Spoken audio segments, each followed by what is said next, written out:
Today we'll be reacting to Kelly Clarkson performing I Have Nothing by Whitney Houston. And I know, such a big song. But before we start, this is a reaction video. It's a commentary video, so I'm going to pause and provide some commentary along the way. But I'll of course link the full performance below so that you can check it out without me disturbing you.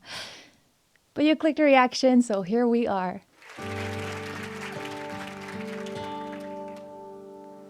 Share my life. Yes. Take me for what I am. Oh, gorgeous vibrato. 'Cause I'll never change all my colors for you. Yes. Just the warmth on colors. Just the warmth in her tone on colors. I love that. Whitney Houston does that too, where she just opens up this warmth on that word. And I love it. And there's a softness to it. Exquisite. And I love her vibrato use here. And also like how respectful it is to the original. With that said, I'm not gonna like compare, you know? This is a Kelly Clarkson performance of the song. We know Whitney Houston's version so well. And I'm sure Kelly will do it justice for sure. We know this. But there are always some people who get a little bit like, nobody can compare to Whitney. We're not doing that. We're praising Kelly for her performance of the song. I mean, I haven't been praising yet, but we know her. We know it's going to be great. 'Cause I'll never change all my colors for you. The way, little crescendo there too is so beautiful. Take my love. Yes. I'll never A bit heavy on that. ask for Love it. too much. I'm filming this on a new camera and it stopped, but I was just saying the heaviness on that the 3 notes downwards, like, oh, so beautiful. The camera stopped, so I'm gonna go back a little bit just in case we missed something. Take my love. That love. I'll never ask for too much. Oh, little melody change. Just all that you are and everything that you do. Yes. You can hear here that she's using a slower kind of vibrato. It's not that fast trilly vibrato that she can also use. I've talked about this a bunch, like how she can switch up like the speed and the style of her vibrato to fit different like song tempos and the subdivisions of a song, but also like the mood and the vibe. If you want to compare that, like listen to this versus like an up-tempo song and just listen to the difference in her vibrato. You can tell that she's using it in different ways. And yeah, that's a sign of her musicality and her vocal control. Beautiful. All that you are The softness. and everything that you do. A little heavy but light. I don't really need to look very much further. I don't want to have to go A little more. where you don't fall. Yes. I won't hold it back again. This passion inside can't run from myself. You know we have to stop before that because we're gonna get into this beautiful chorus, and if I don't pause, we're gonna get copyrighted. So I'm gonna get into that highlight. But listen how she's so far built up the song dynamically too. Gorgeous. And she's done a couple of little note changes here and there, but not like she's not like overdoing it or anything. She's still very respectful to the original, and also beautiful arrangement with the piano and guitar here. So let's get into the chorus.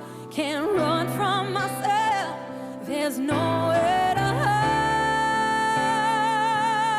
When the vibrato kicks in. Don't make me close one more door. I don't wanna hurt anymore. Yes. Stay in my arms. Perfect bells. If you dare, I must stay. Imagine you there. Oh, just to control the big notes, but also listen to how controlled they are. She's not shouting. This is singing, and it's fine ass singing. I'm sorry, but it is like.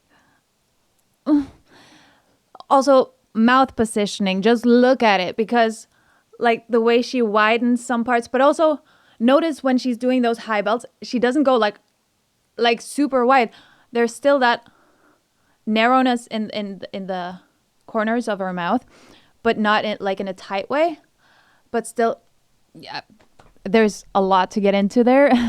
Like, I don't know if we have the time, but look at her mouth positioning and listen to the vowel changes when she belts. You can learn a lot from that, because like door, she doesn't go oh like the super oh sound. One more da, and there you can see the corners of her mouth too. It's not like door, you know, she's not narrowing it that much. It's like one mardar almost. I'm exaggerating it, obviously, but it's so interesting to just go in and listen, like, how would I say this sentence? And what are the actual vowels being sung? And then you can learn a lot from that. You can learn a lot of placement from listening to someone who is as brilliant at belting as Kelly Clarkson. You know, that's my hot tip of the day.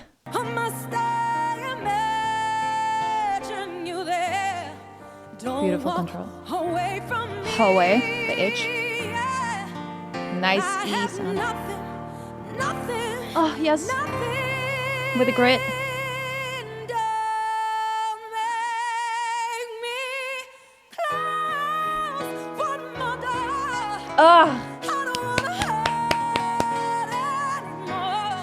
When she adds the grit, it's so cool. Like, it adds this like desperation to it and this rawness, and it's beautiful. And I personally, some might disagree, and that's okay, but I personally think she's still not doing too much, but she's adding interest to the song and singing it in a way that I haven't heard people adding grit on those parts where she did it. Maybe someone has, but yeah, I think it's really interesting and really, really nice. And again, like the control on that highest note there. Da. Kelly. Grabbing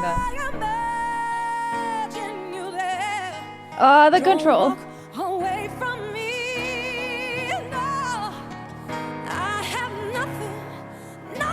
Oh, yes. Gorgeous vowel. If I don't have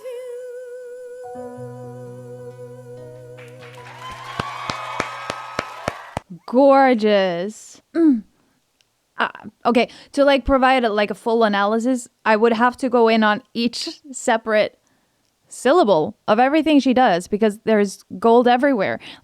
But on the high belts, I swear, if you want to learn to do that, first of all, learn to hold back and to not shout. Go in and study mouth positioning.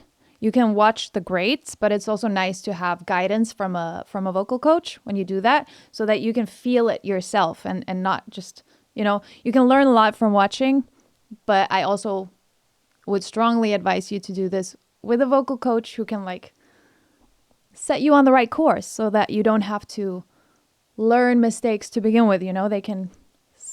They can start you on the right path to begin with. All right, enough about that. But it's nice to learn from the greats, and Kelly is so great. I imagine, because I know that she was talking about how when she did I Will Always Love You, she was talking about how why are they asking me to do this big song? Nobody does that. My camera died, but as I was saying, when she talked about when she did the Dolly Parton tribute and did I Will Always Love You, she talked about how she loved both versions so much, the Dolly and the Whitney version, and how that's such a big song that she was nervous to touch it. Nobody touches that almost. I don't remember her exact words, but something like that. And I can only imagine that's true for this song as well, because it's a big, big song. But I think she did it justice. Her vocals are pristine, and we don't have to compare her to Whitney Houston. If you want to do that, you're free to do so, but I'm not going to do that. I can appreciate different singers' sounds and love both. But what's true for both of them is that they pristine vocals, like great vocals, super controlled, like the agility they both have. I'm again not gonna compare, but we can talk about the greatness of them both, like the agility and the power in the belts, but also like the control in the belts. I really think Kelly did an amazing version of the song, and I loved it so much, and I hope you enjoyed watching it with me. If you're still watching, please leave a heart in the comments so that I can see that you watched till the end, because I really appreciate it, and I want to show you that I appreciate it. And I'm gonna get better at responding to comments and all that too. Just been busy with like band stuff. You saw the photography we did, and we've done some recording. Might insert a clip, I don't know. If you're still here, you might even care. But anyway, thank you so much for watching. Like the video if you liked it. Subscribe if you want to subscribe. Become a member on my Buy Me a Coffee if you want to do that. I'm going to step it up there too. And I'll see you in the next one. Bye. Now